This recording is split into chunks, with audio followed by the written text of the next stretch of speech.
కుర్రచెత్తో కొడితే కూసాలే కదిలిపోతాయి. ఒక్క కాంగ్రెస్ పార్టీదే కాదు, కేంద్రంలో ఉన్న ఏ సర్కార్దైనా ఇదే స్ట్రాటజీ. ఎందుకంటే వాళ్ళ చేతివాటంలో పంచ్కు పవర్కు ఢోకానే ఉండదు. కాగల కార్యాన్ని ఖాయంగా తీర్చగలిగే గంధర్వులైతే గాంధీలైతే ఇంకా ఇంకా ముదుర్లు. సిచ్యువేషన్ డిమాండ్ చెయ్యాలే గాని కథను ఎటువైపుకైనా మలుపు తిప్పగల సామర్థ్య పరులు. ఎస్, అక్కడ కావాలనుకుంటే క్యారెక్టర్లే మారిపోతాయి. కుంభకోణాలకు కుంభకోణాలే మంచు కొండల్లా కరిగిపోతాయి, పోతున్నాయి కూడా.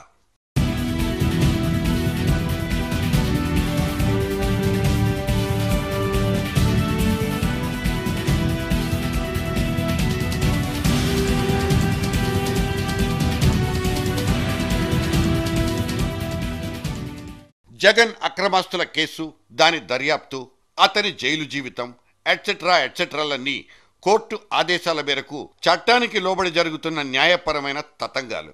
ఇందులో ఇసుమంతైనా సందేహం లేదు. కానీ ఆ కేసు దర్యాప్తు జరిగిపోతున్న తీరు, అది తిరుగుతున్న మలుపులే అనేకానేక అనుమానాలకు ఆస్కారమిచ్చేది. అందులోని రాజకీయ కోణాల్ని ఆవిష్కరించేది. 2 సంవత్సరాల నుంచి రాష్ట్ర రాజకీయాల్ని, వాటిని శాసిస్తున్న వ్యక్తుల్ని, మొత్తంగా రాష్ట్ర ప్రభుత్వాన్ని తనదైన శైలిలో గడగడలాడించిన one and only CBI hero June తర్వాత ఆంధ్రప్రదేశ్కి దూరంగా వెళ్ళిపోతారన్నది ఒక తాజా వార్త. ఈ నేపథ్యంలో జగన్ అక్రమాస్తుల కేసు సెకండ్ హాఫ్ మీద సహజంగానే చర్చ షురూ అయిపోయింది.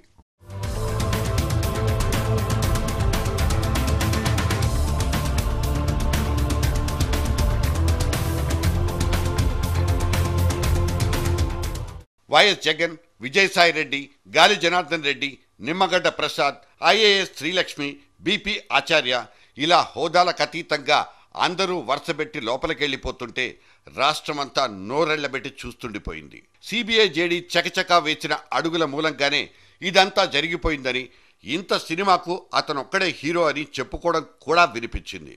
చివరకు గాలి బెయిల్ కేసులో కోట్లకు కోట్లు చేతులు మారినట్లు పసిగట్టి ఒక న్యాయమూర్తినే బోనెక్కించినప్పుడు సిబిఐ జేడీకి ఉన్న క్రేజ్ అమాంతం పెరిగిపోయింది. మీడియాకు లీకులిచ్చి వారిని వన్ సైడ్ చేసుకున్నారన్న ఎలిగేషన్లకు జేడీ నుంచి క్లారిటీ వచ్చేసింది.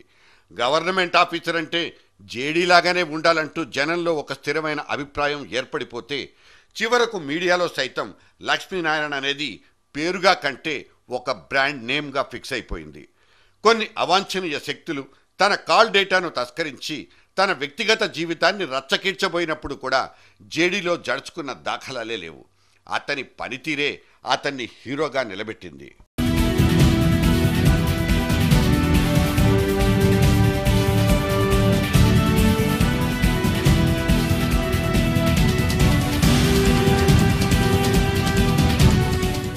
సిబిఐ జాయింట్ డైరెక్టర్గా డెప్యుటేషన్ మీద దక్షిణాదికి వచ్చిన వివి లక్ష్మీనారాయణ నిజానికి మహారాష్ట్ర క్యాడర్కు చెందిన ఐపీఎస్ అధికారి.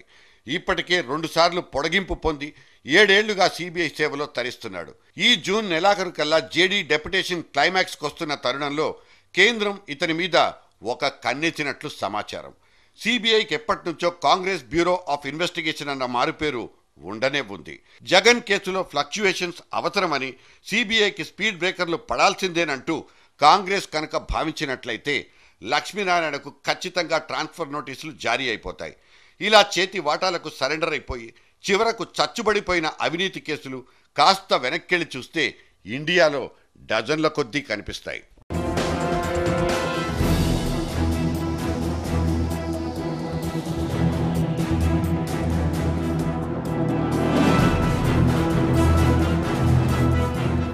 ₹1.5 కోట్ల పైచిలకు మెగా సైజున్న 2G స్పెక్ట్రమ్ కేసు ఇవాళ ఎక్కడి వరకు వచ్చి సడన్గా నత్తనడక నడుస్తోందో మనందరికీ తెలిసిందే. కొన్ని ప్రత్యేక పరిస్థితుల్లో, కొందరి ప్రత్యేక అవసరాల కోసమేనన్నట్లు 2-3 పొలిటికల్ వీవీఐపీలు అరెస్ట్ అయిపోయారు. ఏడాదికి పైగా మీడియా మొత్తాన్ని తిహార్ జైలు చుట్టూ చక్కర్లు కొట్టించింది సిబిఐ. ఆ తర్వాత విచిత్రంగా తనకు తాను లాంగ్ బెల్ కొట్టేసుకుంది. ఈ సీక్వెన్స్లో సిబిఐ లోపల బయట ఏమేం జరిగింది, ఏ పోస్టులు స్థానభ్రంశం చెందాయన్న లాంటి డీటెయిల్స్ మనదాకా వచ్చే ఛాన్సే లేదు. ఇటు ఏ రాజా, కనిమొళి అనబడే కూటమి పార్టీ పెద్ద మనుషులిద్దరూ బెయిల్ దొరకబుచ్చుకొని ఓపెన్ ఎయిర్ పాలిటిక్స్లో బిజీగా మారిపోయారు. కట్ చేస్తే ఇప్పుడు 2G కేసు బాగా పల్చబడిపోయి జాయింట్ పార్లమెంటరీ కమిటీ లెక్కల్లోకి జమ అయిపోయింది. ఉభయ సభల్లో కురుక్షేత్రాల్ని సృష్టించుకుని మరీ కమలం పార్టీ వేయించుకున్న ఈ జేపీసీ ఉరఫ్ సంయుక్త పార్లమెంటరీ సంఘం అంటే అన్ని పార్టీలకు సభ్యత్వం ఉండే ఒకానొక ఫక్తు రాజకీయ కూటమి. బయట ప్రపంచంలో లడాయేసుకునే పార్టీలన్నీ జేపీసీ లాంటి అంతర్గత వ్యవహారాల్లో మాత్రం లాలూచీలకే పెద్దపీటలేసుకుంటాయన్నది ఒక బహిరంగ రహస్యం. 2G తరంగాల కుంభకోణంలో ప్రధాన నిందితుడి హోదాను వెలగబెడుతున్న ఏ రాజావారికి ఇవాళ రాజకీయాలే పరమావధి. అందులోనే 24 గంటలు మునుగుతారు, తేల్తారు కూడా.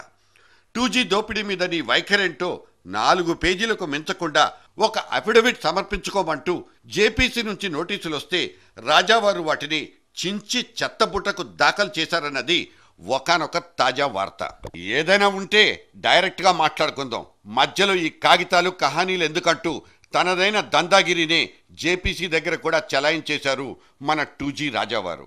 ఇది దేశ ఆర్థిక రాజకీయ ముఖచిత్రాల మీద ఉమ్మడిగా చరిత్ర సృష్టించిన 2G తరంగాల కుంభకోణం తాజా పరిస్థితి.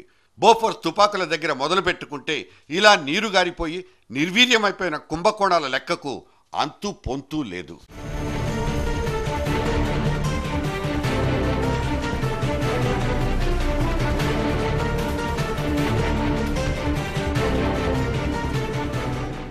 ఇప్పుడైతే అసలే వెంటిలేటర్ బతుకు. మ్యాజిక్ ఫిగర్కు 4 సీట్లు కిందకి పైకి వేళ్లాడుతోంది ఇవాల్టి యూపీఏ సర్కార్. ఇప్పటికిప్పుడు మెజారిటీ ఫిగర్ను సుస్థిరం చేసుకోవాలంటే ఇంకా ఏ పార్టీలకు గాల వేయాలి, ఎన్నెన్ని ఒత్తిళ్లకు లొంగిపోవాలి, ఎన్నెన్ని కుంభకోణాల్ని మాఫీ చేసుకోవాలి మనకైతే తెలీదు. బయట నుంచి కూడా మద్దతిచ్చేది లేదు పొమ్మంటూ చీకొట్టి వెళ్లిపోయిన కలెంజర్ దగ్గర కాంగ్రెస్ వాళ్ల కాళ్లబేరాలు సైతం ఫెయిల్ అయిపోయాయి. ఇటు దక్షిణాదిని ఇంకా తటస్థంగా ఉండిపోయిన సింగిల్ డిజిట్ పార్టీల కోసం వేట కూడా మొదలైపోయింది. ఈ క్రమంలో జగన్ దగ్గరున్న 2 ఎంపీ ఓట్లు గాని, రేపటి రోజున జగన్ గెలుచుకొస్తానంటున్న 30+ సీట్లకు గాని మాటల్లో చెప్పుకోలేనంత గిరాకీ పెరిగిపోతోంది. నెంబర్ గేమ్లో బలైపోకుండా బయటపడడం కోసం ఇటువంటి లాభాపేక్షతో కాంగ్రెస్ పార్టీ సరెండర్ అయిపోయినా పోవచ్చన్నది పొలిటికల్ పండితుల అంచనా. మరి యూపీఏ సర్కార్ చెంచల్గూడ జైలు దగ్గర సాగిలపడిపోతుందా, లేకపోతే తన పాతివ్రత్యాన్ని చాటుకుంటుందా అనేది ఇప్పుడే తెలీదు. దీన్ని ఏ రోజుకారోజు మారిపోతున్న రాజకీయ సమీకరణాలే తేల్చాలి.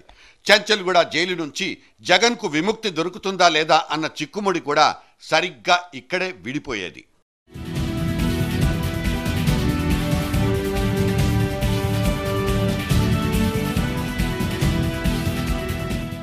రాజకీయాలకు, కోర్టు కేసులకు ఇలా లంకె పెట్టడం ఏంటని ప్రశ్నించుకున్నా అది అమాయకత్వంగానే కనిపిస్తోంది.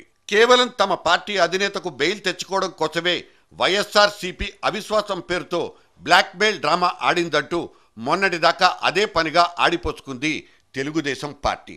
ఇలా రాగం తీసిన తెలుగుదేశం పార్టీ జగన్ జైలు పాలవ్వడానికి కూడా రాజకీయ నేపథ్యమే కారణమని సర్టిఫై చేసినట్లే కదా అన్న విమర్శకు అడ్డంగా దొరికిపోయింది. ఏ తర్వాత వీళ్ళంతా చెప్పొచ్చేదేమిటంటే శివుడాజ్ఞ లేనిదే చీమైనా కొట్టదు. It's all nothing but kathputli game of Delhi madam.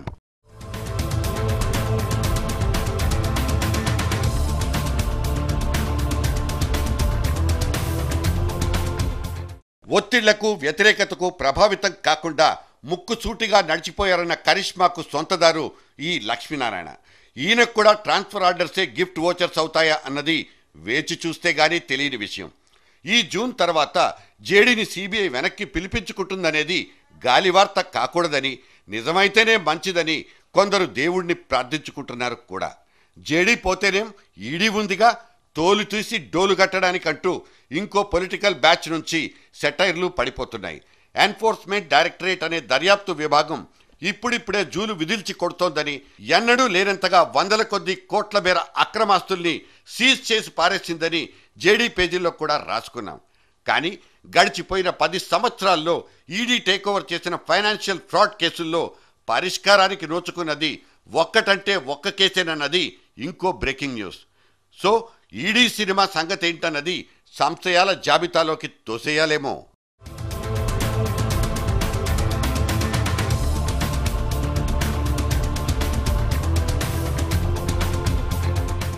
కానీ కేంద్ర కూటమిలో కనిపించే కదలికలు, మారిపోతున్న ఈక్వేషన్లే దర్యాప్తు సంస్థల పనితీరును డిసైడ్ చేస్తాయన్న నానుడి మాత్రం ఇప్పటికీ నిలబడే ఉంది. అధికారం అనే మాయదారి నాణానికి రెండు పార్శ్వాలు ఉంటాయి. ఒక్క సంతకం పోటు కోట్ల మంది రైతు రుణాల్ని మాఫీ చేసి పారేసినట్లే ఇంకో సంతకం పోటు వేల కోట్ల విలువైన ఆర్థిక నేరాల్ని సైతం అరచేత్తో ఆర్పివేస్తుంది. ఇటువంటివన్నీ వెనక్కి తిరిగి మాట్లాడుకోవాల్సిన ఆఫ్ ది రికార్డ్ మాటలు. మన దౌర్భాగ్యం కొద్దీ తెర ముందు చెప్పుకోవాల్సిన పరిస్థితి వచ్చింది. ఏదేమైనా గేమ్ వాళ్ళదైనప్పుడు జేడీ ఏంటి, ఈడీ ఏంటి అన్ని జోకర్ ముక్కలే. ప్యాకప్ చెప్పేద్దామా?